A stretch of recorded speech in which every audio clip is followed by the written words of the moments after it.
Muy buenos días, queridos alumnos. En esta oportunidad vamos a realizar la segunda clase de la semana número 2. En esta oportunidad vamos a terminar de ver el tema de la teoría general de los contratos. Vamos a revisar la comparación de los efectos y asimismo ya vamos a poner un tema de culminación respecto a la forma de interpretación entre el Código Civil y la Constitución. De igual manera, vamos ya a ingresar a las partes del contrato, por ejemplo, o sus elementos. Dentro del contrato, los elementos que tiene que contener el contrato son las partes, el acuerdo, el objeto, la forma y demás. Y cada vez vamos a ir ingresando a cada uno de estos. En la última parte vamos a reservar para el tema del desarrollo de alguna pregunta respecto al trabajo de investigación. De igual manera, recuerden, la próxima semana estamos realizando el primer control de lectura. ¿Alguna pregunta? Entonces, realicen. Recuerden que todas las participaciones que quieran realizar, solamente activen su micrófono. En ese sentido, si ustedes tienen algún tema de pregunta aclaratoria, complemento, solo actívenlo, no se preocupen. Doctor, ¿sobre qué material va a ser el control de lectura? Correcto, eso lo vamos a ver en la parte final y pierde cuidado, vamos a explicar cómo va a ser. ¿Ok? ¿Alguna pregunta, pero sobre la clase del desarrollo? El tema de los exámenes y todo eso lo vamos a ver en la parte final. ¿Correcto? Vamos. La teoría general del contrato. ¿Qué hemos señalado dentro de las clases que hemos visto el día de ayer y ayer? ¿Cuáles son los efectos del contrato propiamente dicho? Tenemos, por ejemplo, que el efecto principal del contrato tiene como consecuencia la modificación de la esfera jurídica de los sujetos, en este caso las partes. ¿Se acuerdan que nosotros hemos visto en las primeras clases el tema de identificación de las situaciones jurídicas? Por lo tanto, como el sujeto se encuentra ya en una posición, podría haber alterado o modificado su esfera jurídica. Por lo tanto, va a tener la obligación de realizar un comportamiento o, de ser el caso, recepcionar determinado comportamiento. Por lo tanto, respecto a los efectos del contrato, tenemos la relación entre contrato. Efecto jurídico es la consecuencia. La doctrina predominante en el Perú dice que en el contrato solo genera obligaciones. ¿Y esto por qué? Porque dentro del libro de obligaciones o fuente de obligaciones vamos a encontrar como uno de los elementos al contrato. Sin embargo, no es el único. Vamos a encontrar también la promesa unilateral, vamos a encontrar el enriquecimiento sin causa y demás.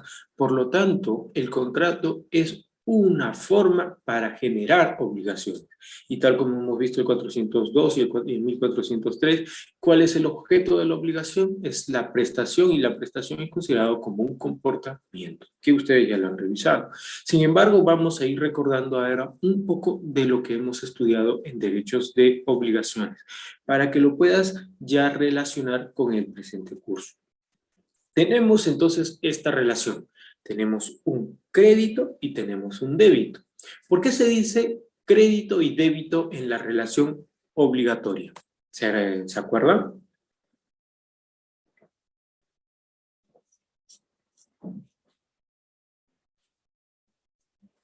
¿Por qué se dice que existe una relación de crédito y deudor? En principio porque es un tema de relación.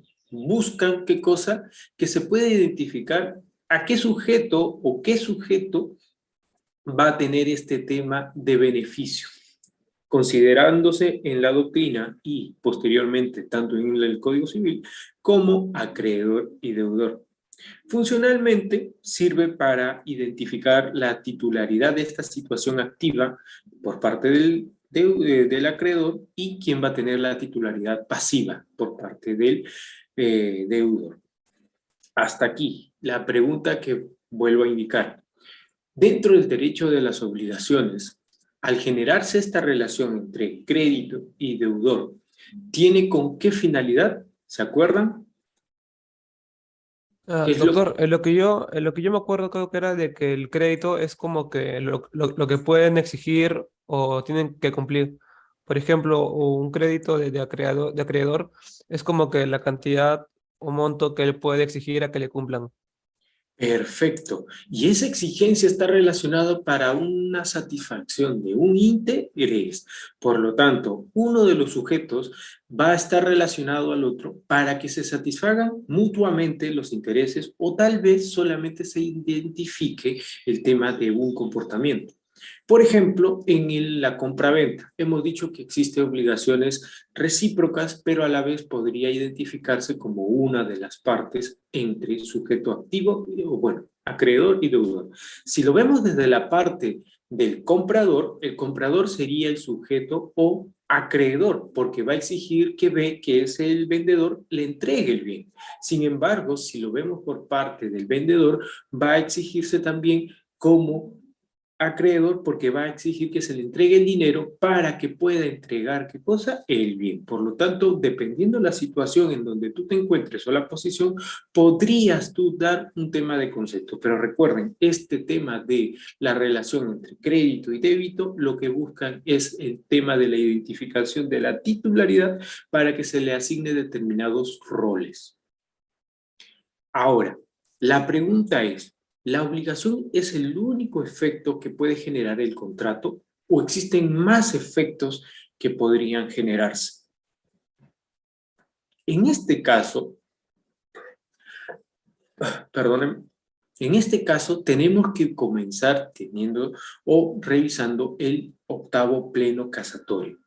¿Qué es lo que pasó en este caso? 14 jueces, los de rango mayor dentro del Poder Judicial, revisaron la pregunta que se realizó sobre la compra y venta o la venta de un bien conyugal, la sociedad conyugal. Respecto al tema a los efectos del contrato, esto es importante porque marcó de manera muy tajante la postura del Código Civil y sobre todo el tema de cómo van a ser los pronunciamientos. ¿Qué es lo que sucedió? Para que puedan ustedes tener presente, porque esto va a ser materia de evaluación, porque va a estar acompañado de artículos del código y por favor voy a necesitar que todos ustedes me acompañen con su revisión. En este caso, estamos frente a una venta de un bien de la sociedad conyugal. Por lo tanto, ¿qué es lo que sucedió? Una pareja de esposos tenía un bien determinado y en este caso el esposo, actuando de forma unilateral, vende el predio a la otra parte. La pregunta que se formuló, ¿esta venta realizada por uno de los cónyuges, uno, es nulo o es ineficaz? Recordemos que dentro de la teoría del derecho civil, acompañada por todos los principios cristianos que se avanzaron y que se nutrieron, desde el momento en que un sujeto se contrae matrimonio, deja de ser uno, porque según la lógica, uno más uno serían dos, pero desde la óptica y los principios que estamos revisando, sería uno más uno es igual a uno. Ya no estamos frente a dos sujetos, sino que la sociedad conyugal va a poder ser incluso una identificación individual, independiente a los sujetos. Esta sociedad conyugal podría administrar bienes, comprar y vender indefinidamente. Entonces, desde esta postura, la pregunta que se hizo la Corte Suprema es, ¿esta venta realizada por uno de los miembros de la sociedad conyugal es nula o ineficaz? En principio, yo sé que todos ustedes recuerdan como pan con mantequilla todas las clases del derecho civil respecto a negocio jurídico. Sin embargo, vamos a tomar algunas consideraciones. ¿Por qué se diría que es nulo? El negocio jurídico, en este caso la venta, sería nulo porque existe un error o existiría defectos en los requisitos de validez. Si se acuerdan, en las primeras clases vimos las teorías, la existencia, validez y eficacia, con la finalidad de tener presente de manera exacta lo que sucede con el negocio jurídico y sus prerrogativas. Sin embargo, el Código Civil no hace esa diferenciación, por lo tanto, aplica la nulidad para ver un tema de defecto en los requisitos de validez. Por lo tanto, se considera como un tema de remedio de la estructura. Mientras que la eficacia o ineficacia va más por un tema de los efectos. ¿Qué es lo que está produciendo? ¿Qué es lo que está generando? Y esto, tal como hemos señalado, existirán determinados actos, y especialmente el caso de la venta de la sociedad conyugal por uno de los miembros, en donde el acto cumple con los dos primeros requisitos. Existe una manifestación de voluntad, asimismo cumple con todos los requisitos de validez. Sin embargo, existirá un defecto en la legitimación. Para poder ya centrarnos al tema de los efectos, el Pleno Casatorio estableció dos cosas muy tajantes, que en nuestra legislación se aplica la nulidad. Existieron muchos conceptos que ayudaron a esto, pero tajantemente está relacionado a dos. La primera, si es que la sociedad conyugal participan prácticamente el esposo y la esposa, y uno de ellos no ha consentido esta venta, por lo tanto la esposa no ha manifestado su voluntad. Y al no manifestar esta voluntad, estaríamos dentro del primer supuesto del 219, inciso 1, falta de la manifestación de voluntad. Asimismo, iría otro principio, el tema de la administración de los bienes por parte del matrimonio. Y tercer elemento que fue como pieza clave, que para consideración de algunos juristas peruanos fue lo mejor, fue porque respecto al tema de la sociedad conyugal, los artículos establecen una prerrogativa, que es deben participar. Por lo tanto, la norma es imperativa, no dice pueden, sino que deben participar ambos cónyuges. Por lo tanto, si es que se está vulnerando este artículo, deberíamos aplicar el 219, el último inciso. ¿Quién puede leer el último inciso del 219? Fuerte, fuerte, fuerte.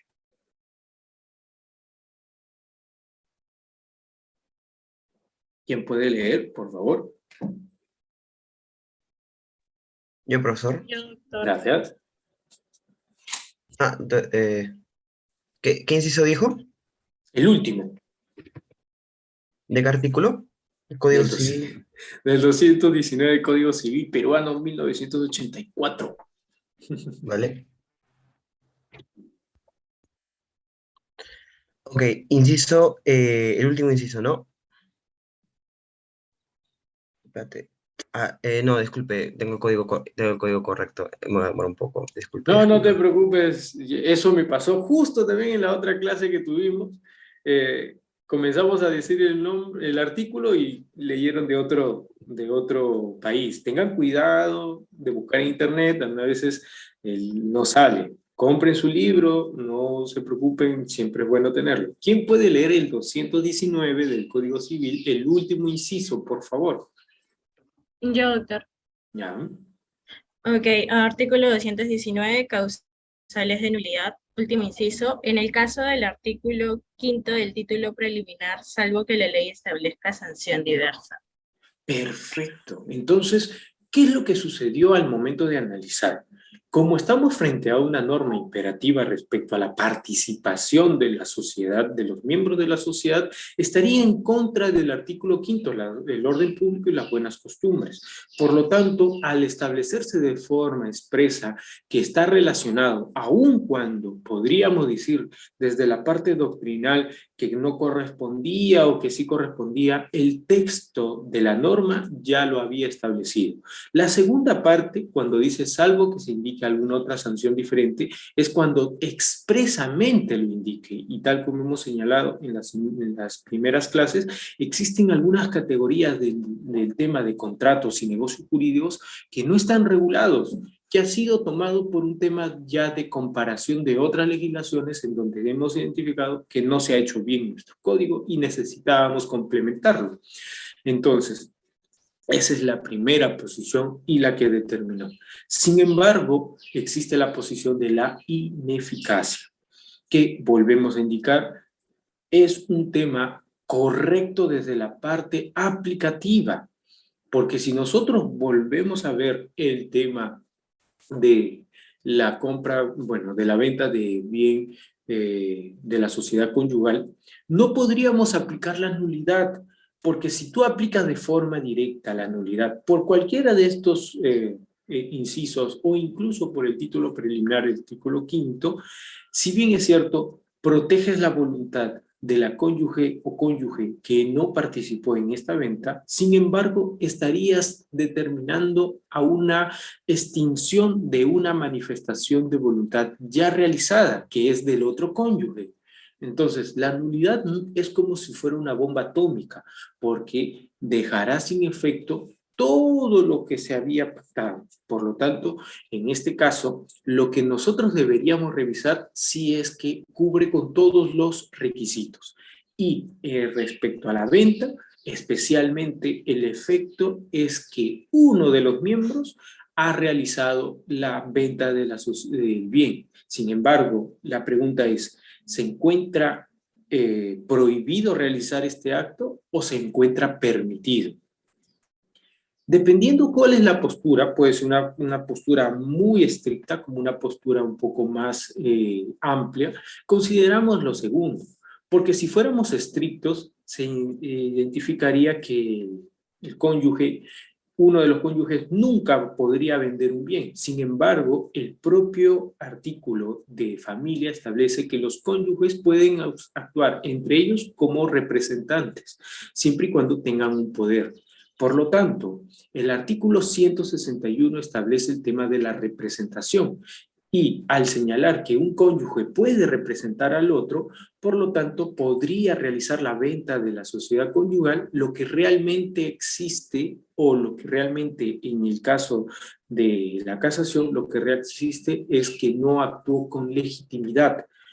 Él sí está manifestando su voluntad para la venta del bien de la sociedad conyugal, pero faltaría la voluntad de su cónyuge, la cual no ha sido manifestada o tal vez no existe un documento que podría dar validez que ya manifestó. Por lo tanto, si solamente faltaría un requisito de validez, podría ser ratificado si la cónyuge lo considera. Esto es la mejor opción para poder un tema de análisis. Y una crítica solo pequeña produciría, ¿y qué pasa si la cónyuge no estaba de acuerdo? ¿Cómo queda? Porque al final no va a surtir efecto sobre ella. Y un caso muy parecido sobre cuándo es válido y no produce efectos jurídicos sería el caso de la acción pauliana. ¿Se acuerdan de la acción pauliana en acto jurídico? A y B tienen un tema de relación y B, con la finalidad de evitar el cobro, transfiere sus bienes a un tercero para que de esta manera A no pueda exigir o poder cobrar la deuda. Por lo tanto, frente a esta figura, el Código Civil ha señalado que será esta transferencia entre A y B para ocultar sus bienes de su acreedor va a ser válida, pero será ineficaz respecto a A. A va a poder ingresar a esta relación y decir, no va a producir efectos sobre mí y yo voy a considerar el bien como A, como B para poder cobrar. Sin embargo, no lo castiga con nulidad, porque entre C y B, que existe una transferencia para ocultar del acreedor, va a poder exigirse una indemnización. Si tú castigas con nulidad, también dejas sin efecto esta relación y al último acreedor o al que ha comprado de buena fe lo estarías desprotegiendo frente a cualquier acción. Y la crítica que está es sobre la cónyuge. ¿Qué pasa si la cónyuge no quiere ratificar? Entonces, ¿qué sucede? ¿Regresa todo el predio o solamente la parte que considera el 50%? ¿Qué consideran ahí? ¿Qué sucedería si estuviéramos en la segunda opción y se acepta que el contrato es ineficaz, que puede ser ratificado. Si se ratifica, la esposa, perfecto. La transferencia cumple todos sus efectos. Sin embargo, ¿qué sucede si la esposa no ratifica? ¿Estaríamos hablando que la venta solamente va a producir sobre el 50% o la esposa tendrá derecho de exigir todo otra vez el bien para su esfera jurídica? ¿Qué opinan en ese caso? El 50% porque se estaría afectando al tercero. Perfecto. Sebastián Oviedo, ¿alguna otra participación? Dice que es el 50%. ¿Y por qué 50%?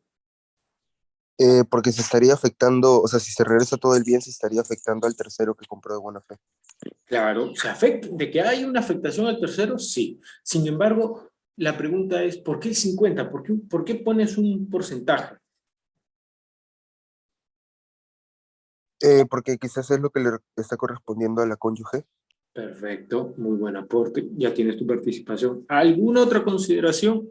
Doctor, yo considero que no, porque el bien es como un todo, no puede ser dividido. O sea, el bien le pertenece a los dos, no es como un todo, es un 100%, ¿no? Perfecto, Román. Muy buen aporte. Considera que no, en este caso estamos frente a un bien que si bien es cierto puede dividirse en la parte física, sin embargo, desde el aspecto jurídico no estamos frente a una división, es un todo.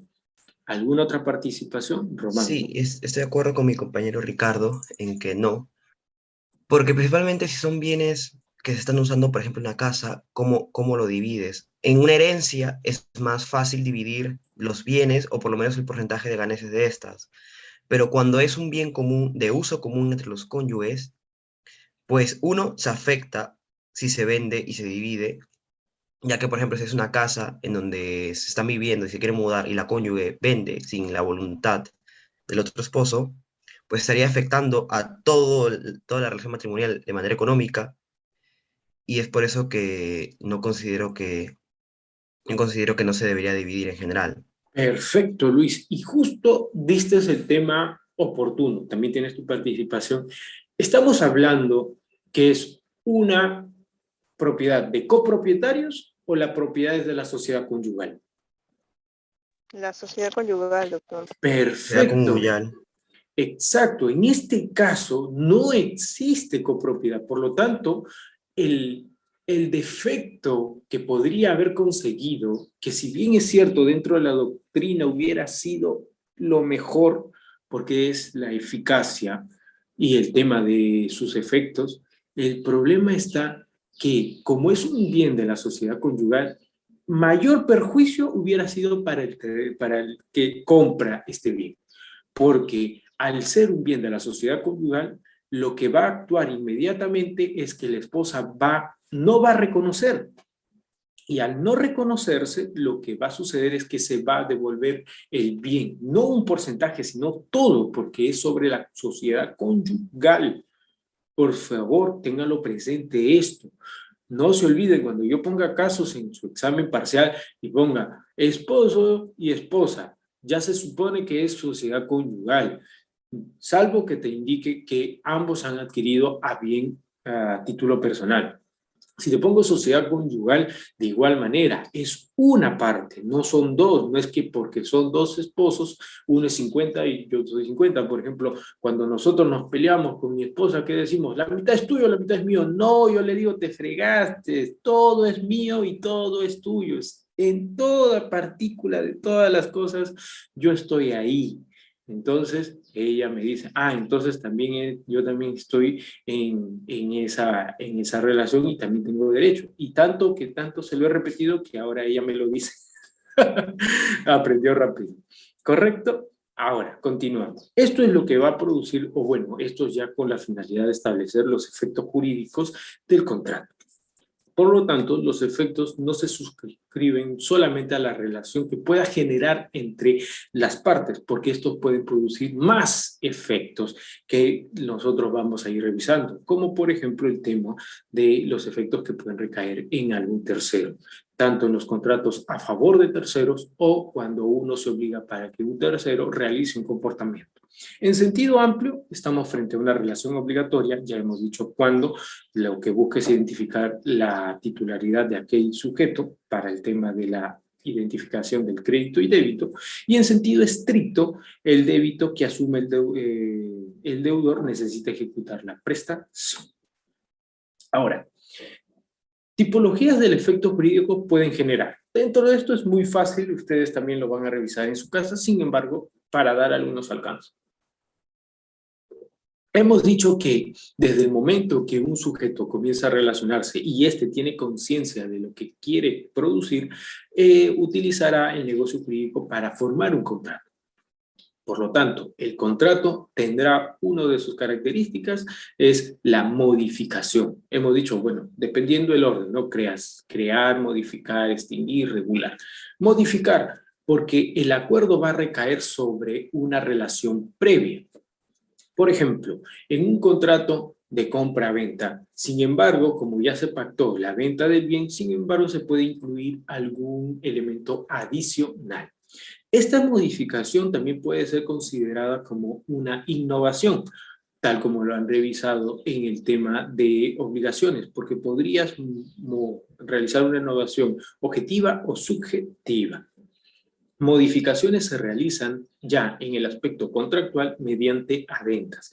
Este es el término porque en sí el contrato siempre va a contener un solo acto, sin embargo, si se va a producir estas modificaciones o cambios, lo vas a realizar con otro documento y este documento como tal tiene denominación adenda. La suspensión del contrato respecto al tema de la modificación también es aplicable porque en los casos en donde se pacte un determinado periodo de tiempo de cumplimiento y este tenga que ser suspendido o ampliado, también se va a considerar como una modificación. Ahora, el contrato también puede extinguir relaciones, tal como hemos señalado, puede extinguir contratos. Primero se llama el mutuo disenso, que está regulado en el derecho de obligaciones, que ustedes ya lo dominan perfectamente. También está la transacción extrajudicial, está la extinción en sentido respecto a la resolución, porque la resolución pondrá fin a los efectos de un contrato válido. Y también puede existir la extinción por parte de fuente legal, tal como hemos dicho,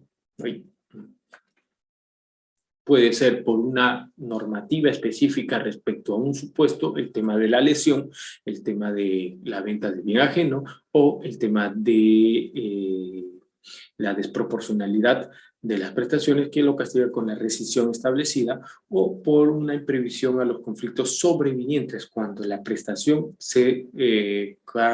recae en absolutamente desproporcional o imposible, que también lo vamos a revisar.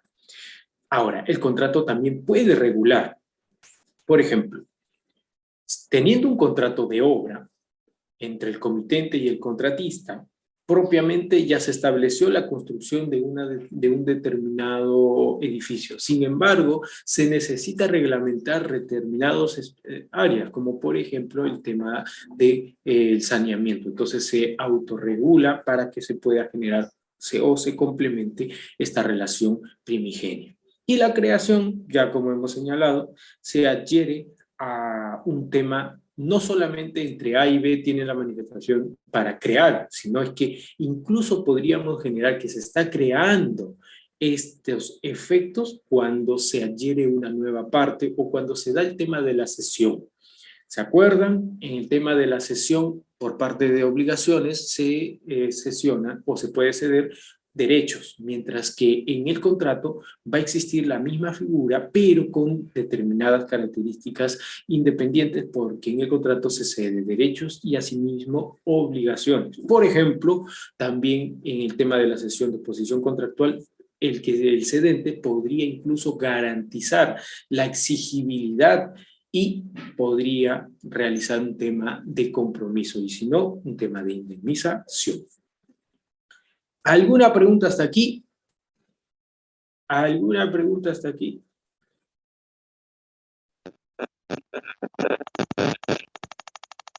Disculpa, no se escucha bien, Viera. Doctor, otra pregunta.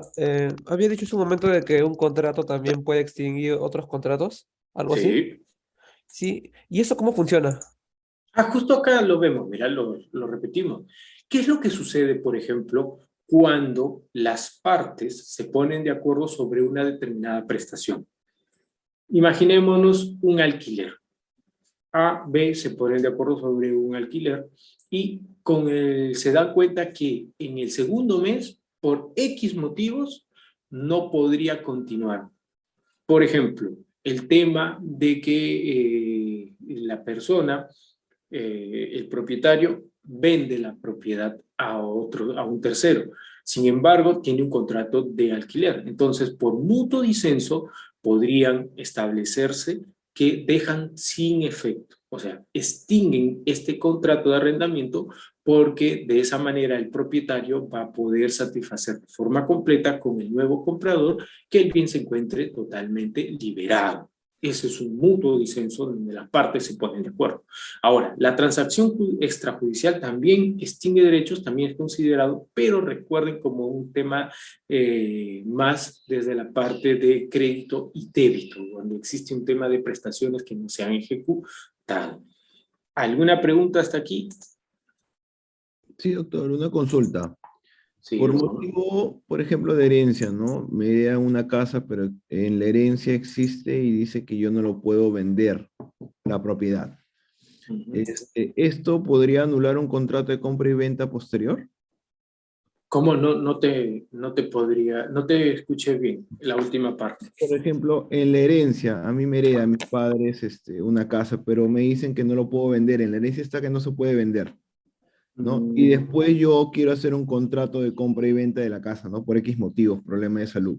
Quiero vender la casa. Esto que está estipulado en la herencia, ¿podría anular este contrato? Correcto. Esto es importante porque justo estamos relacionándonos con los efectos. Ahora, acá tenemos dos actos. Por una parte tenemos el testamento, que es un negocio jurídico que establece determinados temas. Sin embargo, recuerden una cosa, que el causante, o sea, la persona que fallece, puede establecer determinados requisitos o determinadas cargas. Lo importante cuando nosotros realicemos este tema de reglamentación, tenemos que saber si nuestra voluntad transgriere o va en contra de algún principio del Código Civil. Si nosotros leemos el artículo 882, establece, no se puede establecer contractualmente la prohibición de enajenar o gravar, salvo que la ley lo permita. Ahora, la pregunta que el código señala dice contractualmente, mientras que el testamento no es un contrato, es un negocio jurídico unilateral. Sin embargo, al establecerse un tema de la posibilidad del negocio, tiene que haberse establecido mediante el mismo testamento una carga de compromiso con con este caso el heredero. El heredero puede transferir y el tercero, que en este caso va a adquirir, no se va a encontrar sometido frente a esta disposición. Ahora, no se va a declarar tampoco la nulidad de esta nueva compraventa porque el nuevo adquiriente va a gozar del 2014 del Código Civil.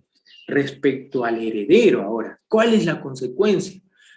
Lamentablemente, dependiendo la redacción del texto del testamento, tendría que considerarse dos supuestos. Uno, que estableció además la carga y asimismo un tema de represión, que considerando que en caso se vulnere esto, se podrá exigir un comportamiento, devolver, se podrá una indemnización, etcétera, etcétera. O en el caso de que la gran mayoría solamente establece la condición, pero no el tema de lo opuesto, entonces no se encontraría sancionado por ningún comportamiento diferente. ¿Correcto? Eso es una forma de poder dar respuesta a la pregunta. Ahora, la estructura del contrato, ya hemos dicho. El contrato, ahora entrando ya a la clase como tal, tenemos a la parte, el objeto, la causa, la formalidad obligatoria. Por lo tanto, si existe algún defecto en la estructura como tal del contrato, podríamos considerar la invalidez. tal como hemos señalado, si cumple todos estos requisitos que vamos a estudiar, el contrato es válido, porque existiría acuerdo, va a existir parte, objeto, causa, formalidad.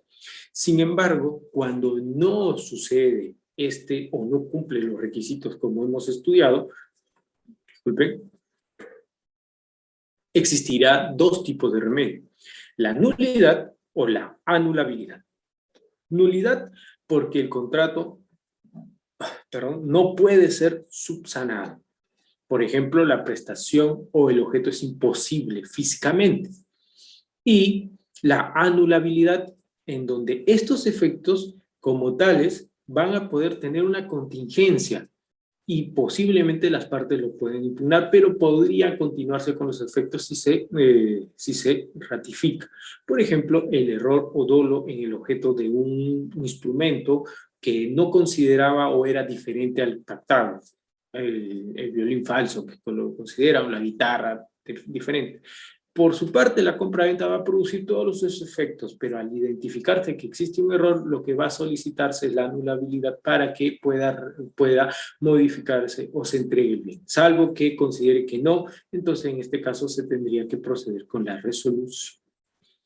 Ahora, solo para terminar, y creo que es necesario revisar el tema de contratos y constitución. ¿Se acuerdan que nosotros hemos estudiado la semana pasada sobre el tema de la aplicación del 1355 y el artículo 61? Ahora sí lo vamos a desarrollar para que ustedes entiendan el por qué se tiene que realizar y primar el Código Civil.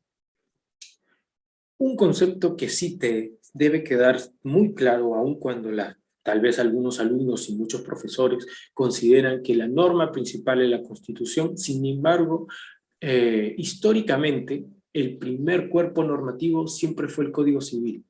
No podríamos indicar que dentro de la historia el primer cuerpo normativo fue una Constitución. Lo que podría haber existido fue cartas de reconocimiento de derechos, pero como cuerpo legal, tal como hemos estudiado, es el Código Civil. Incluso Francia primero tuvo el Código Civil y después la Constitución. De esa manera, el Código Civil como tal es un cuerpo normativo que ayuda mucho a la sociedad. Entonces, el primer momento de esta relación contractual que tenemos, las partes celebran un acuerdo. Sin embargo, ¿qué sucede si en el trayecto de la ejecución como tal aparecería o iniciaría o se promulgaría una norma que modifica o que realiza cambios en el objeto del contrato? La pregunta es, ¿esta norma afecta de forma directa al contrato o no lo afectaría? El artículo 62 de la Constitución establece: los términos contractuales no pueden modificarse por leyes u otra disposición de cualquier clase. Significa que está dando el tema de la libertad contractual y la libertad de contratación, lo eleva a una categoría constitucional. Sin embargo, el artículo 1355 establece: la ley, por considerarse de interés social, público, ético, puede interponer reglas o establecer limitaciones al contenido de los contratos. La pregunta es, ¿la libertad de contratación o la libertad contractual sería entonces un derecho constitucional por el simple hecho que está tipificado ya en la Constitución, o sigue siendo de naturaleza civil? ¿Se acuerdan? Existen dos posiciones, principalmente. Una que considera que sí sería y otra que lo desconoce, porque si estuviéramos frente a este tema, entonces aceptaríamos que la libertad contractual como tal ya cumplió y sería un derecho absoluto, porque del texto se dice que no puede ser modificado, estamos frente a un tema que es inalterable. Existen muchas posiciones que el tema absoluto no significa inalterable, etcétera, etcétera. Entonces existen dos teorías que el Tribunal Constitucional lo ha revisado, especialmente respecto a la revisión de los contratos de concesión, porque estos fueron los que tuvieron mayor realce y los que prácticamente tuvieron un peso tanto político como un peso en tema judicial para poder prevalecer el contrato frente a cualquier tema o modificación de las normas.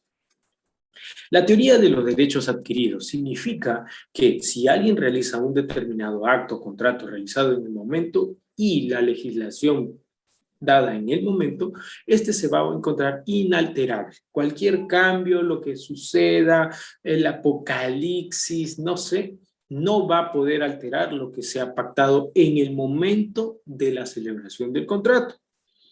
Sin embargo, existe la otra teoría de los hechos cumplidos, que es un tema de retroactividad de la ley, pero no necesariamente como se ha propuesto, porque cuando se llega al Tribunal Constitucional se propone que esta norma se aplique al contenido del contrato, y eso es totalmente errado. Tal vez por eso declararon infundado, por eso, tal vez, porque si lo hubieran planteado de forma correcta, tal vez hubiera sido un poco materia de discusión. El tribunal fue muy tajante en su pronunciamiento tema de la revisión de los contratos.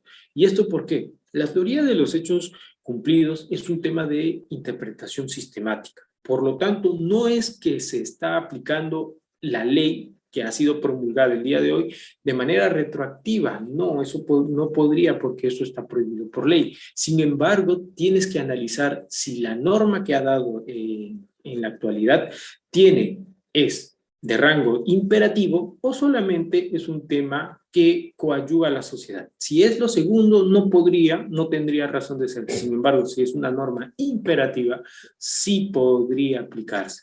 ¿Y por qué? Y aquí está. Lo que se está aplicando no es al contenido del contrato, sino a los efectos. Por ejemplo, si estamos frente a un contrato de concesión que está regulado por 30 años, si existiera un cambio normativo respecto a determinadas condiciones, por ejemplo, lo que sucedió desde el 2015 en adelante, el tema de la cláusula anticorrupción, se ha solicitado que en todos los contratos se pueda incluir la cláusula y ningún concesionario ha aceptado. No, estás loco, ¿qué voy a poner corrupción? Oye, yo como privado he contratado, hice toda mi gestión. Si es que los funcionarios actuaron de una u otra manera, con un comportamiento diferente, no lo sé, a mí ni me metan, pero el Estado lo ha solicitado.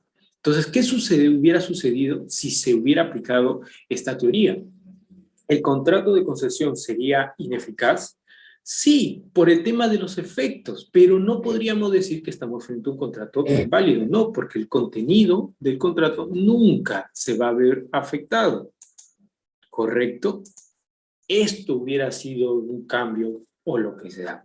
Y esto es muy importante porque si ustedes revisan legislación de la Corte Suprema de Justicia de Francia y demás, casi dan una posición totalmente diferente respecto a la teoría de los derechos cumplidos, donde sí pueden revisar.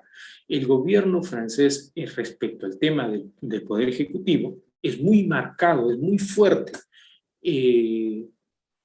Cuando se realizan este tema de contratos, también está regulado el tema del Código Civil. Ellos podrían incluso revisarlo. Sin embargo, por todo lo sucedido en el Perú desde 1985 y todo, cuando se creó esta constitución, tomó o se recomendó dentro del tema de la Organización de Naciones Americanas, recomendó al Perú dar un tema de estabilidad. Sin embargo, el Perú lo tomó literalmente la recomendación al elevar a la categoría de constitución. Entonces, recuerden, eso es lo que se podría generar. Es un bonito tema de tesis, sí, un bonito tema de investigación también. Eso se lo dejo a su consideración. ¿Alguna pregunta hasta aquí? ¿Correcto? Y esto ya es la explicación de todo lo que prácticamente hemos señalado. Frenar las situaciones de premura de solucionar. ¿La libertad contractual como tal es un derecho constitucional? No, volvemos a decir, su origen es un derecho civil y por lo tanto debe estar regulado y primado por el artículo de 1355. La teoría de los hechos cumplidos no deroga La norma sobreviviente podría incluso introducir y realizar cambios contractuales, dependiendo de la magnitud y la categoría. Solamente ley, no decreto supremo, decreto de urgencia, decreto ley, que no, solamente ley que esté aprobado por el procedimiento regular que es el Congreso. ¿Alguna pregunta hasta aquí? Continuamos. Entonces, entramos ahora, esta parte es importante porque ya poco a poco vamos a entrar ya a lo que es el contrato. Una vez que ya tengamos casi todos los conceptos claros, van a venir los casos, en donde yo te voy a pedir que tú ya lo analices según lo explicado en clase y las lecturas. ¿Qué es una parte? Hemos dicho que la parte como tal es un centro de imputación de intereses. Por lo tanto, existe una titularidad, cosa diferente de que sea persona o sujeto como tal. La titularidad en el contrato podría ser ocupado por persona natural, persona jurídica, sucesión, patrimonios autónomos. Dentro de esto está la sociedad conyugal o el tema de las liquidaciones de bienes propiamente dicho. Por lo tanto, como parte podemos identificar dos especies. Parte como sustancial y parte formal. Sustancial porque este sujeto, perdón, esta parte va a realizar determinados actos o va a asumir o va a recaer los efectos del contrato. Mientras que la parte formal será aquella que participe en la realización. Sin embargo, los efectos no van a ser cumplidos ni van a ser soportados por esto. El caso de la representación, como les indiqué. ¿Y quién es el tercero? Siempre recuerden cuando uno diga el tercero solamente debería ser considerado cuando se habla de una relación jurídica, porque la relación es entre A y B y tercero es un sujeto que se encuentra fuera de esta relación. No es correcto decir cuando en los ejemplos, cuando tú estás hablando en primera persona y comentes de un tercero. El tercero no existe. El tercero es frente a una relación jurídica primigenia. Entonces, volvemos acá. ¿Cuáles son los requisitos para que seas considerado parte en un contrato? La primera es la existencia, pero no la existencia como tema de cuerpo físico, porque recuerden, frente al tema de derecho estamos frente a ficciones legales y tienen que ser estudiadas de esa manera. Las partes del negocio deben existir, pero propiamente frente a la inexistencia de esta o su ausencia deberían establecerse determinados límites. Y primero, la ineficacia del contrato. Esta opinión doctrinaria, lamentablemente, tal como hemos desarrollado, es lo que debería aplicarse. Sin embargo, no existe una regulación normativa, a diferencia del Código Civil italiano, que sí lo establece. Nosotros no, porque pasó. Y justo esto, un paréntesis, recuerden, todos ustedes traten de sacar un tema de tiempo, tanto en su periodo de estudio de pregrado o posgrado, y vayan a otros países, realicen un tema de pasantías, de investigación, para que puedan revisar que existen determinadas figuras jurídicas que deben ser estudiadas y tienen mayor alcance que nosotros hemos realizado, o tal vez nosotros no hemos introducido de forma correcta la figura jurídica. La inexistencia del código nosotros podremos equipararlo al artículo 1359. Por favor, ¿quién puede leer fuerte el 1359?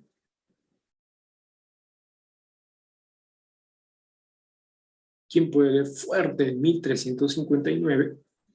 Yo, doctor. Artículo 1359, conformidad de voluntades de partes. No hay contrato mientras las partes no estén conformes sobre todas sus estipulaciones, aunque la discrepancia sea secundaria. Por lo tanto, si es que identificamos y volvemos a decir que no existe el tema del acuerdo total de todo el contrato, entonces existiría inexistencia. Nunca hubo contrato, por lo tanto, como tal, tú podrías exigirlo. Recuerden que frente al tema de los requisitos o los remedios frente al tema estructural de la validez del contrato, cuando no se cumplen los elementos que hemos nombrado, se aplicaría la nulidad o anulabilidad. Pero si es que no existe, ojo, nunca hubo contrato, ¿qué aplicarías? No puedes aplicar ni nulidad ni anulabilidad. Tendrías que aplicar la inexistencia, pero mediante este artículo.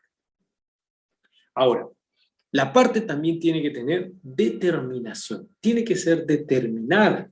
Ahora, ¿qué es la determinación? Es aquel requisito que consiste en la identificación o la individualización de la parte en el negocio. ¿Por qué? Es necesario. Recuerden que a diferencia del código de la relación jurídica de crédito, la relación, en este caso, o derecho real, ¿cuál es la principal característica que diferencia? Es que los derechos reales son oponibles frente a todo el mundo, son erga omnes, mientras que en la relación de crédito, que en este caso es una relación de contrato, solo va a ser exigido entre las partes. Por lo tanto, A y B tienen que estar debidamente identificados.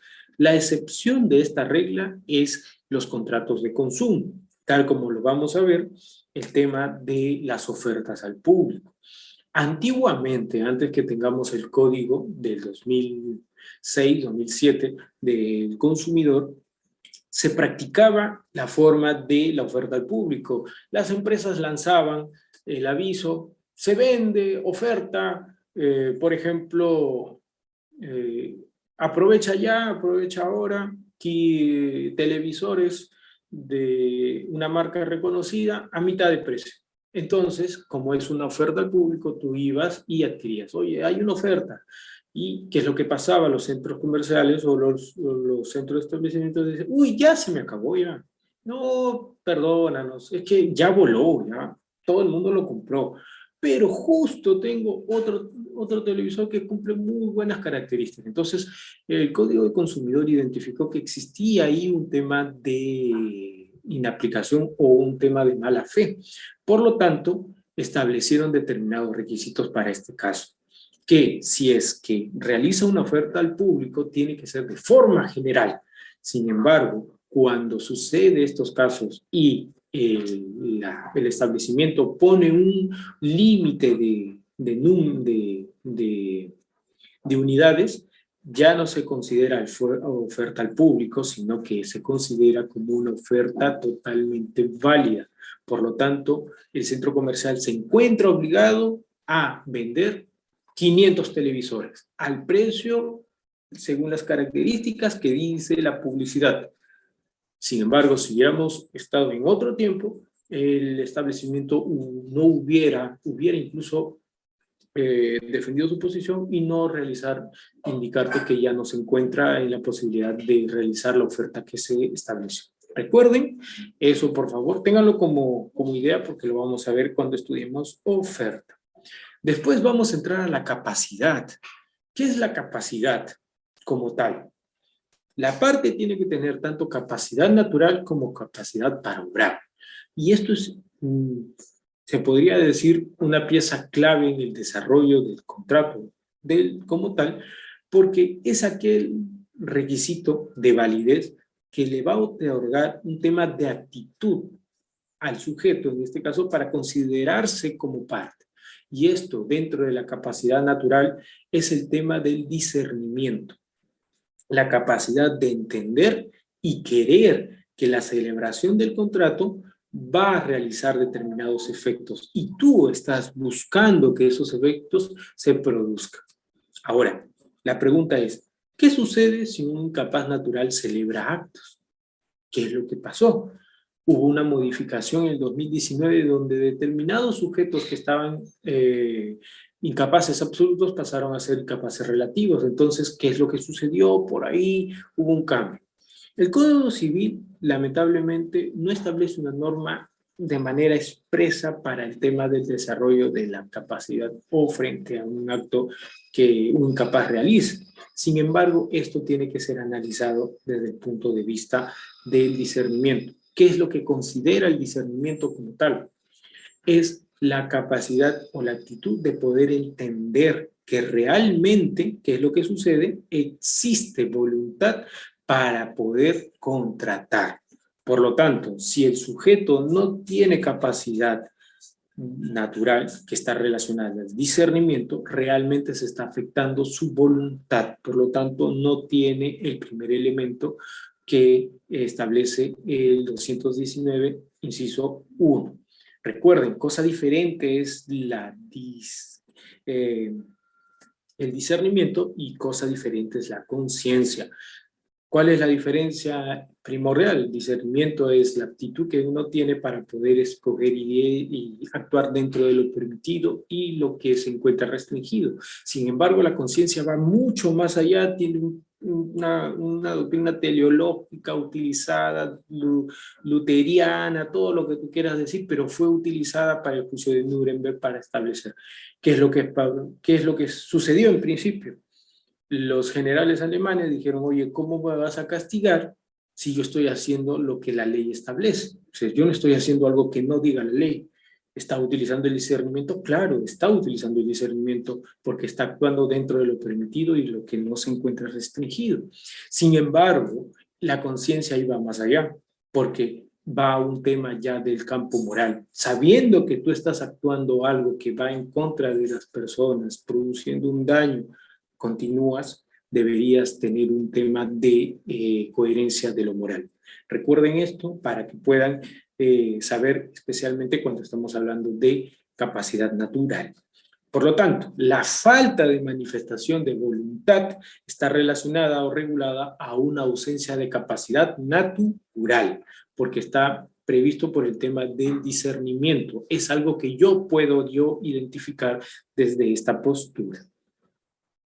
Y tenemos la otra parte de la capacidad, que es la capacidad para obrar. Esto sí es importante porque es la aptitud para celebrar, regular, modificar un acto. La pregunta es, ¿quién puede vender? ¿Quién puede comprar? Es lo que realmente se tendría que analizar frente a lo que se está sucediendo o frente al tema donde existe discrepancia. Existe una incapacidad absoluta dentro de lo regulado en el artículo 219, inciso 2. Sin embargo, frente a esto se sanciona con nulidad y en el artículo 221, inciso 1, se establecería el tema de la incapacidad relativa respecto a la capacidad para obrar y su sanción es diferente. Ambas tienen números clausus. Ahora entramos al tema de la legitimación. ¿Alguna pregunta, algún aporte que deseen realizar, algún complemento? Recuerdo una vez que justo en el tema de la modificación de la norma, estaban todos, preguntando si realmente un incapaz podría contratar y todo el mundo se hacía las preguntas y qué pasa con las compraventas que realizan en el día a día, las acciones cuando van y utilizan un tema de medios de transporte. Existen personas que se encuentran con un tema de restricciones. Sin embargo, la norma estableció de que estas van a ser considerados como actos reconocidos y por lo tanto no, pero iban más para un tema de del ámbito jurídico y contractual, diferente a lo que nosotros vamos a estudiar, claro, ¿no? Ahora, ¿qué es la legitimación para obrar como tal? Y siempre hemos hablado, ¿no? Requisitos de existencia, validez e ineficacia. Por ejemplo, el requisito de eficacia del contrato consiste como tal en la posibilidad de encontrarse legitimado para transferir un bien. Eso es lo que te está legitimando. Tú te encuentras legitimado, aceptado dentro del círculo de personas para que todos te reconozcan que tú eres la persona legitimada para realizar determinado acto. Cosa diferente es el poder de disposición, que yo sé que ya lo dominan, pero tal. Por ejemplo, el caso de la legitimación para obrar. Vamos a leer dos artículos. Por favor, ¿quién me ayuda con el artículo 161 y quién me ayuda con el 1409? Por favor. Yo, doctor, le puedo ayudar con el 161. Gracias. Y otra, por favor, que vaya buscando el 1409. Inciso 2.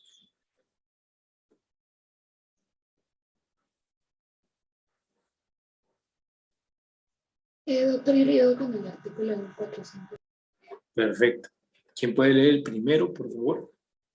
Yo, doctor. Artículo 161. Representación directa sin poder. El acto jurídico celebrado por el representante excediendo los límites de las facultades que se le hubiera conferido o violándolas es ineficaz con relación al representado, sin perjuicio de las responsabilidades que resulten frente a éste y a terceros.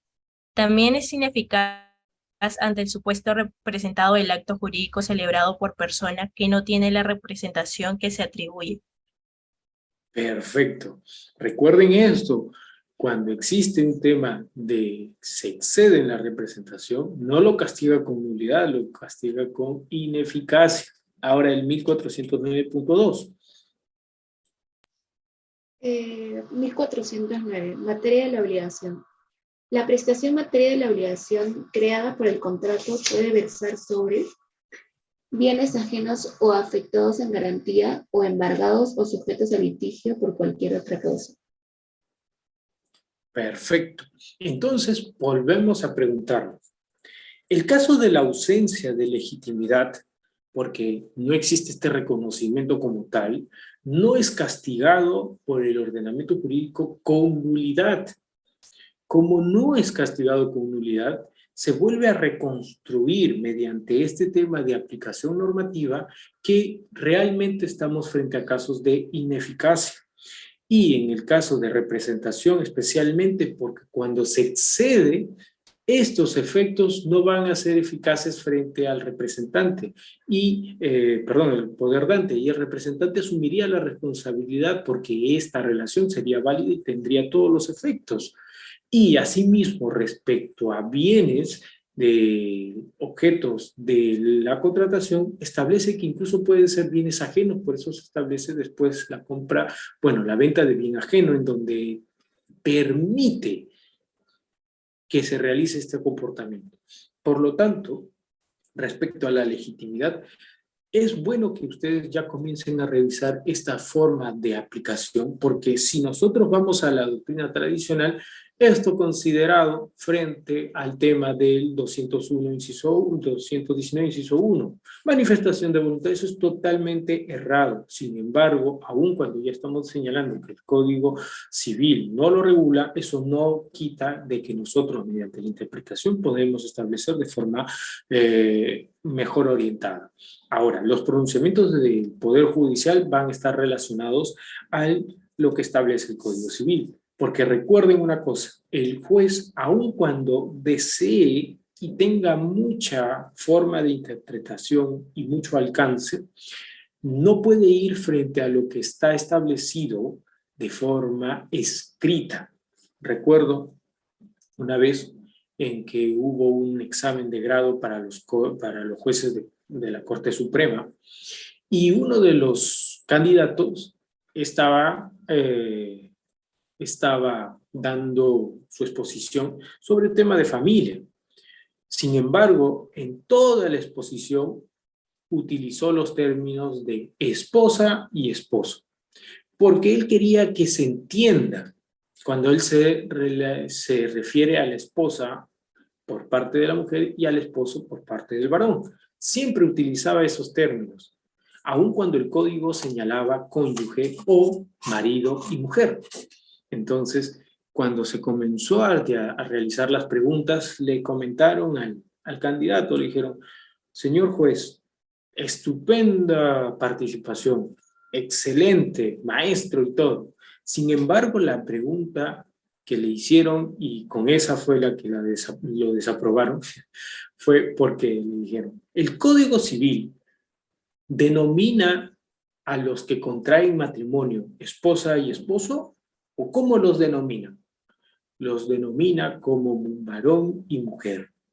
Entonces la pregunta fue, ¿y por qué utilizó el término esposa y esposo? Dio su justificación, sin embargo, el jurado le dijo, aun cuando nosotros consideramos que su aporte es demasiado correcto respecto a la doctrina y demás, nosotros tenemos que tutelar lo que dice el Código Civil. Nosotros, en este caso los jueces, no podemos crear. Nosotros realizamos y resolvemos frente a lo establecido en el Código Civil, aun cuando nosotros pensáramos eso. Y lo jalaron porque si desde el inicio ya comienzas con un tema de creación y traer estas cosas que no se encuentran regulados, podrían generar un tema de conflictos posteriores. Ténganlo presente esto, porque en algún momento alguno de ustedes podría incurrir sobre el tema de la carrera de la magistratura. Recuerden eso, lo que los jueces hacen es cumplir y acatar la aplicación de las normas. No crean normas. La norma lo crea el Congreso, el Poder Ejecutivo y lo demás. El juez solo aplica la norma. Ahora, teoría sobre el acuerdo. Por lo tanto, ya entramos, aparte del primer elemento, vamos a encontrar el tema de las teorías del acuerdo. Ya sabemos quién es parte, cuáles son los elementos que tiene para ser parte, legitimidad, capacidad, existencia y demás. Ya cuando eres parte, ya puedes ingresar y generar un contrato. Sin embargo, existen teorías sobre el acuerdo como tal. La primera es la teoría subjetiva, que es la que la gran mayoría de personas ha interpretado de manera muy radical en el Perú. Existe contrato cuando existe manifestación de voluntad y existe acuerdo. Por lo tanto, si existe una discrepancia entre el estado mental y lo declarado, la consecuencia sería la nulidad, porque no podría existir acuerdo si yo declaré una cosa, pero realmente mi intención era otra. No existiría, existe una discrepancia. Esta tiene razón, esta teoría, la subjetiva, para proteger a las partes, para proteger realmente lo que están tratando de realizar. Sin embargo, estas teorías o parte del Código Civil, recuerden, tienen una antigüedad de aproximadamente más de 200 y 300 años, donde las personas tal vez no realizaban de forma correcta sus tratativas. Incluso, volvemos a decir, hasta el día de hoy podría existir un cierto grado de personas que por hechos externos no han logrado tener un tema de forma de poder transmitir correctamente lo que ellos están pensando. Y ustedes ya saben a quién me estoy refiriendo. Algunas veces uno piensa una cosa, pero sale diciendo otra. Entonces, eso, llevado al tema del contrato, es peligroso. Porque de la teoría subjetiva estarías obligando a una parte a ejecutar algo que nunca deseó. Esa es una parte. Esta teoría voluntarista está relacionado a la declaración, pero tiene que haber coincidencia entre lo querido y lo declarado. Y la teoría, ¿sí? Una consulta, ¿eso también puede ser con una venta de un producto? Como dice, un vendedor vende algo, le da beneficios y al último, cuando el comprador tiene el producto, ¿no es lo que le ofrecieron? ¿Puede ser igual, un ejemplo? Y eso lo vamos a ver justo en la segunda teoría. Okay. Lo primero que tú me has dicho se da, pero recuerda, es solo en la intención. Cuando ya se exterioriza la voluntad y ya existe un tema de prestaciones, ahí vamos a ver otra figura que lo vamos a explicar. Pero está muy bien tu aporte y lo vamos a revisar. ¿Alguna pregunta? Ahora, teorías objetivas. Existe acuerdo contractual cuando hay una fusión de voluntades. Punto. A exteriorizó su voluntad, B exteriorizó su voluntad. En ese momento se dio el acuerdo y se formó el contrato. Concurrencia de las manifestaciones prima la declaración que ha sido exteriorizada, porque lo interno se encuentra dentro de la persona o de la parte o del sujeto o de la denominación. No es conocible, por lo tanto es considerado como un indicio. Ahora, esto va al tema de la discrepancia. ¿Qué pasa si existe discrepancia frente a lo querido y lo exteriorizado? Existiría en principio los remedios. Para los subjetivistas es la nulidad, no hay. Y para los objetivistas prima lo declarado, por lo tanto se debe entender que existe contrato. independientemente de lo que se ha pactado y las consecuencias que éste pudo haber generado. Ahora, ¿qué es lo que sucede en la teoría voluntarista radical? ¿Por qué generaría un problema? ¿Qué es lo que pasa con la fusión de voluntades? Y aquí está lo que señala nuestra compañera. La voluntad psicológica está hablando sobre voluntades que se encuentran dentro del fenómeno incontrolable, porque como nunca fue declarado, estamos frente a una posición que podría decirse que manifestó una cosa, pero su intención era otra. Pero ¿cuál es el ámbito de su aplicación, de su intención? ¿Era una cosa o podría ser muchas opciones dentro de su interior? Esta voluntad interna no es relevante. Aun cuando se trata de defender, no podría ser relevante dentro del mundo jurídico porque no hay forma de comprobar. Desprotege la confianza no culpable depositada en el receptor de la declaración. Justo ahí está. Deja de lado al receptor de la declaración y se preocupa más en el declarante.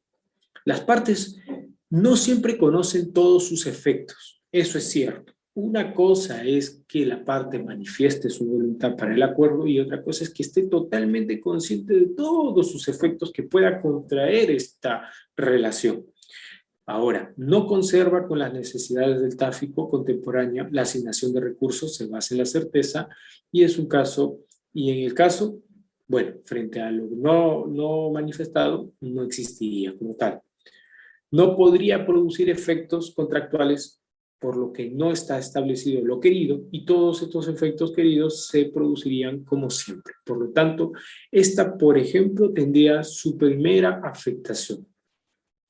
Respecto al tema del error, lo que realmente sucedió en el ejemplo de nuestra compañera, no es que exista una discrepancia en la voluntad, porque recordemos, en la manifestación o la intención es lo que tú deseas contratar, lo querido y lo manifestado. Sin embargo, tal vez lo que nuestra compañera ha establecido es que existe un error en el objeto, porque no cumple los requisitos que yo quería. Por ejemplo, yo voy y se acerca el mundial y yo quiero una televisión recontra inteligente que cuando yo guiñe cambie los canales y todo. Pero yo compro una televisión también similar, pero no tiene lo que yo busqué. Entonces tal vez hubo un error por ahí que vamos a identificarlo. ¿Cuándo o qué es lo que tú buscaste en un producto? ¿Qué teoría acoge nuestro sistema jurídico respecto a esta discrepancia de voluntades? Recuerden, es un tema de voluntad dentro de lo declarado y dentro de la intención. No hay una norma expresa, volvemos a decir, que defina. Tenemos que centrarnos en cada caso de la discrepancia y lo que realmente ha exteriorizado. Por lo tanto, en aplicación del artículo 1361, se presume que todo lo que tú has declarado es lo que tú has requerido realizar en tu interior. Y si tú no querías realizar eso, tendrías que probarlo.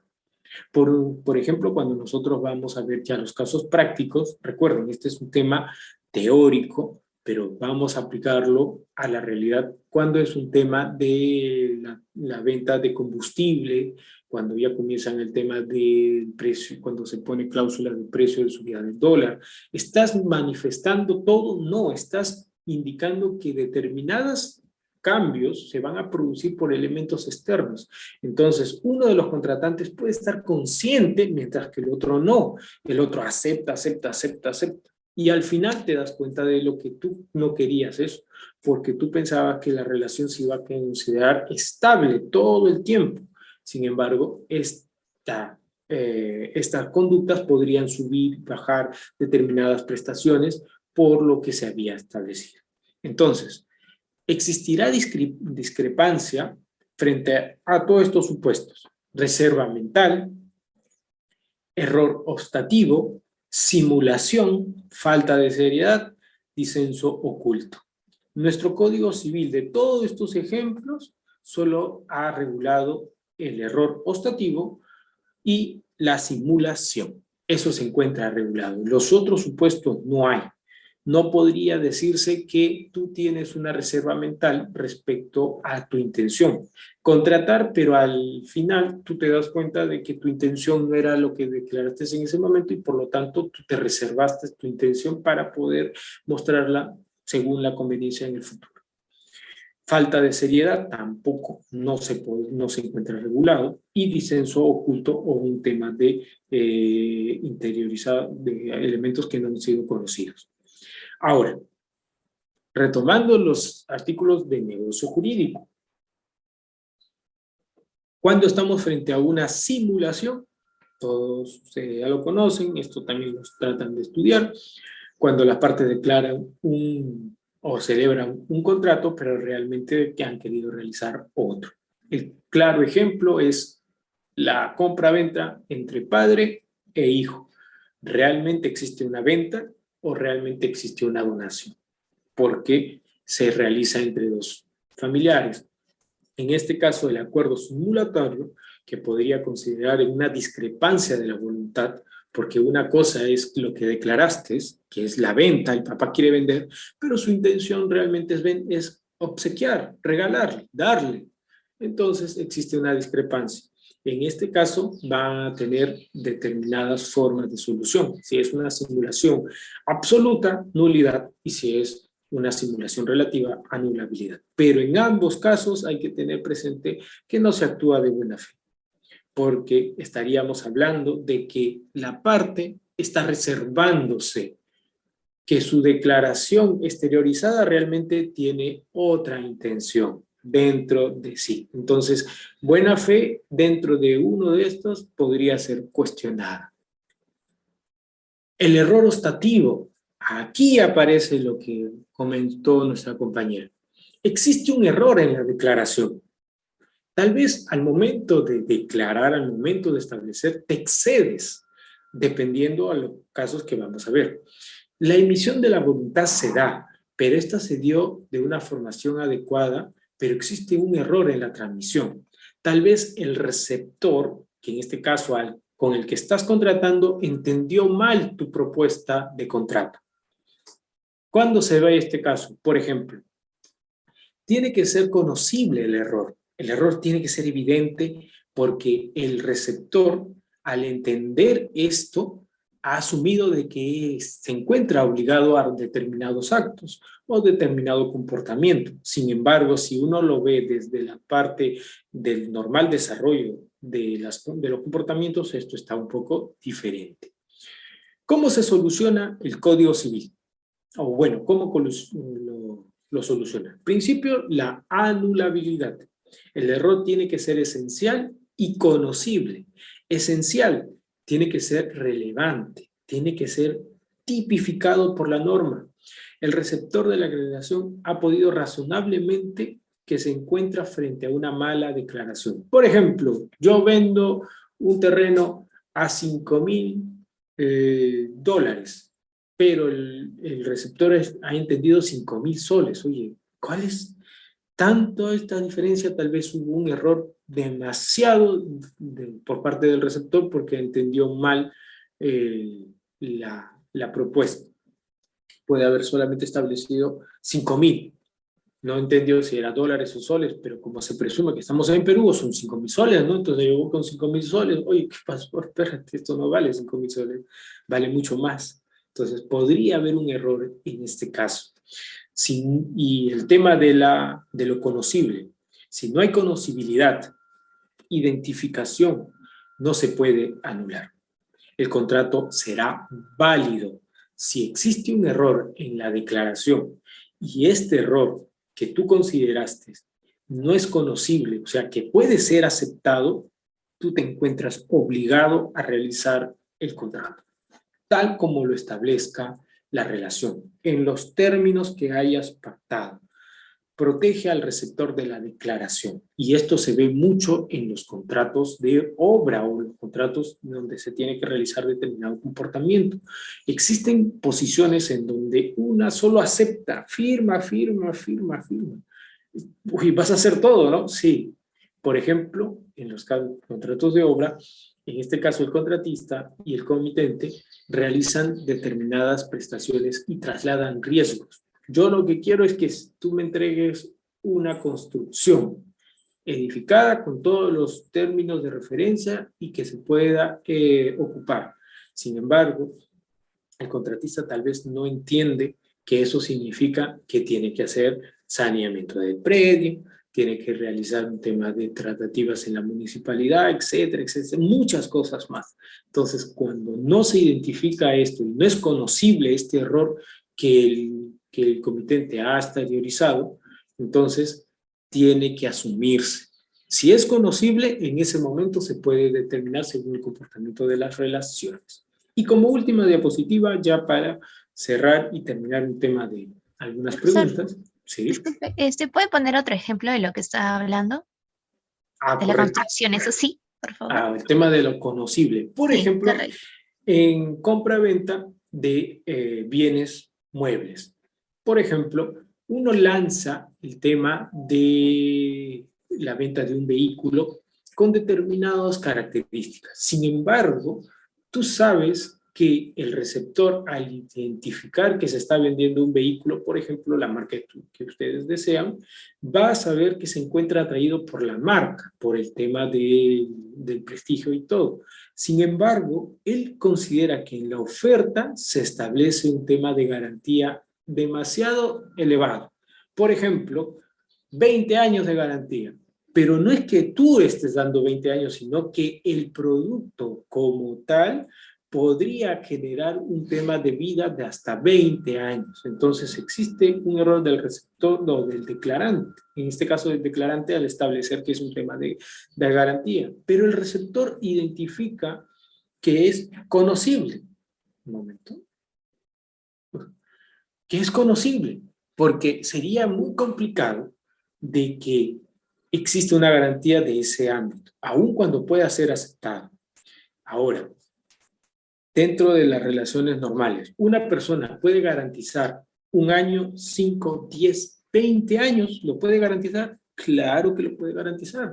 Entonces, el receptor, al saber de que la garantía es un comportamiento que va a ser asumido por una de las partes, entonces yo acepto. Y, por lo tanto, ¿quién se encuentra obligado para garantizar esos 20 años? El declarante. Porque era conocido que dentro de compra-venta de bienes podría darse una garantía hasta incluso extensiva. Por lo tanto, no existe un error, si bien existe el error por parte del vendedor, pero está en su interior y existe el error ostativo, pero el receptor creyó en esta declaración, por lo tanto, no puede ser, no es conocible como tal. ¿Correcto? Sí, doctor, gracias. O sea, más que todo siempre va a favor del receptor. Perfecto. Okay. Si no es conocible. Si es conocible, claro, ¿no? Si es conocible, no va a asumirse. Pero si no es conocible, el declarante asume toda la responsabilidad tal como se ha indicado en los términos de la relación contractual. Por ejemplo, como hemos puesto en la garantía, 20 años, 20 años. Tú lo dijiste. Yo no te obligué, yo no te puse ninguna situación. Tú lo comentaste, por lo tanto tú lo aceptas. Oye, pero fue un error, está bien, pero debiste modificarlo. Y lo vamos a ver cuando sea el tema de la oferta y los cambios de la oferta, etc. Por lo tanto, ante la discrepancia, no se sanciona con nulidad, volvemos a indicar, tampoco con la anulabilidad externa. En los casos de discrepancia entre lo que quisiste y lo que declaraste, se analizará primero la posición del declarante, cómo lo exteriorizó. ¿Existió una intención reservada por un tema de simulación, buena fe, mala fe? Ahí podrías ya aplicar nulidad, o en un tema de error. Tal vez excedió en su declaración, pero realmente dentro de las relaciones del contrato tú puedes saber que existe un error, ¿no? Por ejemplo, cuando uno realiza el tema de la compra de boletos aéreos, indica que es el traslado personal con tus bienes. Sin embargo, uno considera que también ha incluido determinados elementos adicionales, como por ejemplo el tema de los animales, cuando traes con tu perrito y todo. Entonces, el comprador dice, uy, a todo costo, con maletas y todo, entonces, ok, pero uno sabe que cuando va a abordar existen restricciones, te van a pedir permisos y demás, entonces es conocible de que tal vez hubo un error que el receptor pudo haber identificado, ¿correcto? Si el declarante realizó una declaración que había discrepancia jurídica, en principio debe asumir lo que ha establecido en su declaración, tal como lo ha establecido, ni más ni menos, porque eso se protege el tráfico jurídico. ¿Cómo se soluciona la discrepancia del error ostativo? Volvemos, voluntad individual, la declaración y tenemos la autorresponsabilidad. El Código Civil ha sido muy tajante. Frente al error ostativo es, tú debiste dar una declaración y tal vez tuviste un error, pero de igual manera te comenta que tú tienes mayor responsabilidad para identificar los alcances de la responsabilidad que vas a asumir. Si lanzaste tu declaración y asimismo no hiciste nada para remediarlo, por lo tanto tú eres autorresponsable. Y segundo, la confianza del receptor, la buena fe. En este caso, la otra parte ha entendido que esta declaración ha sido dada y ha sido asumida por el tema de la garantía de la venta de bienes, entonces se protege el contrato. Tanto en la primera y la segunda tiene que ser analizado. Volvemos a indicar la voluntad y la declaración, tal como vamos a ver en los ejemplos cuando están en empresas, se ponen elementos externos, el tema de la subida de combustible y demás. Ahí ya la cosa podría haber un tema de interpretación, pero respecto al tercer y cuarto caso, la autorresponsabilidad y la confianza, no importa la discrepancia que pueda surgir o la diferencia entre lo declarado y lo querido. El contrato es válido y produce todos sus efectos y es exigible. ¿Correcto? Hasta aquí. ¿Alguna pregunta? Justo ya estamos en la última parte de la clase. ¿Alguna pregunta hasta aquí? Qué bueno, qué bueno. Significa que está claro. La próxima semana empezamos con full casos. Ahí sí, vamos a ver. Doctor, una consulta. Entonces, se podría decir que la tesis de la revocabilidad de la oferta se ve aplicada en nuestro sistema, teniendo en cuenta de que desde un primer momento el legislador no dice que no vaya a considerar ese cambio de intención del oferente. Claro, y eso está muy bien porque justo ya has entrado prácticamente a lo que vamos a hacer la siguiente clase, el tema de la oferta, la revocación de la oferta. El tema del error ostativo se aplicaría en la revocación de la oferta. Yo lanzo la oferta, pero inmediatamente me doy cuenta, oh, ¿qué pasó? Me estoy comprometiendo por 20 años. No. Saco la revocación. No puedo realizar. Antes de que sea el receptor también declare su intención de contratar. Eso podría ser una forma. Pero si lanzaste la oferta y no hiciste ningún medio para remediar, entonces ahí sí tendrías que tener tu autorresponsabilidad. Ahora, recuerden, la próxima semana tenemos el control de lectura. Ingresen a la semana número 3 y ahí hay una carpeta que dice controles de lectura. Descarguen esas lecturas y lean. Las preguntas van a venir para que ustedes analicen, no para que copien y peguen. Tengan cuidado porque no les vamos a poner eso. Y, por favor, María Arce, nuestra delegada, ella es la persona que tiene los grupos. Todo aquel que falta un grupo tiene que ponerse en contacto con María para pertenecer a uno de estos grupos y revisar la primera clase, la grabación de la primera clase, para que sepan cómo se desarrolla el trabajo de investigación que también se presenta a la primera entrega. María, lo que sí te voy a pedir, por favor, la próxima clase,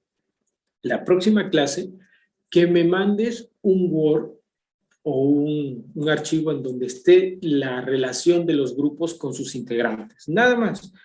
Sí, tal, doctor. tal, tal, tal. Si faltara algún grupo, ya ahí vemos cómo se van adecuando, pero en principio la relación con con sus nombres. ¿Correcto? Ahora sí, muchísimas gracias. Profesor, una consulta, disculpe. Había indicado que iba a subir un Word en su segunda clase con las pautas del trabajo, con Ah, tipo de sí. letra, y como le estoy buscando no lo encuentro, por eso. No, no se preocupen, lo voy a subir, incluso estoy subiendo también las clases, como le dije, ayer estuve un poco atareado, he salido de esto, hemos tenido ayer la audiencia, después llegó así una medida cautelar, estamos con varias cositas, pero sí me comprometo a subir las clases, los PPTs, no se preocupen, igual pueden revisar la clase en la grabación y en el trabajo de investigación les voy a subir los requisitos, la rúbrica y un modelo de presentación para que ustedes sepan, pero eso sí, lean, busquen un problema jurídico, no estadístico, no un tema de beneficios, me gusta, no me gusta, tal vez puede ser un problema jurídico. Ahora sí, muchísimas gracias, cuídense mucho, los que tengan clase, conéctense, y si no, los demás pueden ya realizar sus acciones. Cuídense mucho, doctores. Gracias, doctor. Gracias, doctor. Chao. Gracias, doctor. Gracias.